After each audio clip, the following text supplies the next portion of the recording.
আসসালামু আলাইকুম গাইস, কেমন আছেন আপনারা? আমি আল্লাহর রহমতে আপনাদের দোয়া ও ভালোবাসায় খুব ভালো আছি।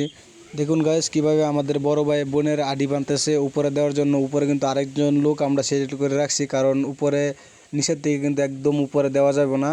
যারা যারা আমার চ্যানেলে নতুন অবশ্যই সাবস্ক্রাইব করে আমাদের পাশে থাকবেন। আর কে কোন জেলা থেকে ভিডিওটা দেখতেছেন অবশ্যই আমাদের কমেন্ট বক্সে জানাবেন। যেভাবে আমাকে সাপোর্ট করতেছেন এইভাবে আমাকে অবশ্যই সাপোর্ট করবেন। আর ভিডিওটা যদি ভালো লাগে লাইক কমেন্ট শেয়ার করে দেন। কে কোন রকমের কোন ধরনের ভিডিও চান অবশ্যই কমেন্ট বক্সে জানাবেন। আমি কিন্তু অবশ্যই খেরাপাড়ার মাঝখানে দাঁড়ায় আছি, আপনারা দেখতেছেন। আমার কিন্তু খুব ভয় করতেছে। আর মামা কিন্তু স্পাইডারম্যানের মতন দাঁড়ায় আছে। আর আমি বলতেছি আমার ক্যামেরাম্যানকে ঘুরায় ঘুরায় ভিডিওটা করো, সব দিক দিয়ে দেখাও কত বড় একটা খেরাপাড়া। আর দেখেন ক্যামেরাটা দিয়ে ঘুরাইছি দিকে কত সুন্দর করে ফাজলামি করতেছে। আর আমরা সবাই মিলে কাজ করতেছি। আর আমি বলতেছি যে মামা তুমি ক্যামেরাটা তোমার হাতে নেও, তুমি সুন্দর করে ভিডিওটা করো। আর দেখেন কত সুন্দর করে আমার জুম টান দিল।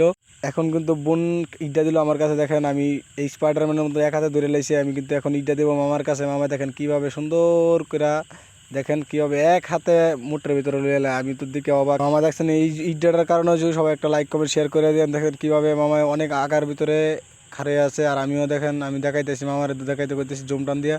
দেখেন মামা কিন্তু খুব সুন্দর একটা পোস্ট লইতে আছে। দেখেন এইভাবে পোস্টটা কিন্তু আসলে খুব সুন্দর একটা ভালো লাগলো। দেখেন কত উচ্চতার ভিতরে দাঁড়ায়, কিন্তু দেখেন খুব ভয় পায় না, কত সুন্দর করে ঘুরতেছে। আমার তো এই জায়গার ভিতরে খালি আমার মাথা ঘুরতেছে। আমি কি করবো আমি বুঝতে পারতেছি না। আমি বারে বারে বলতেছি নাইমে বলে, তারা বলতেছে না কিছুক্ষণ দাঁড়ায় থাকে এই জায়গায় থেকে, তারপরে কাজটা শেষ করে তারপরে নাম।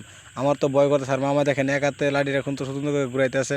আর আমি ভাবলাম দেখি আমি একটু বই আমি একটু জিরাই একটু পরে কাজ করতেছি। আর রোদ কিন্তু অনেক কড়া রোদ, কিন্তু রোদটা কিন্তু আমাদের মাথার উপরে যাইতেছে। আর ভিডিওটা এই জায়গায় শেষ করলাম। সবাই লাইক কমেন্ট শেয়ার করে দিন।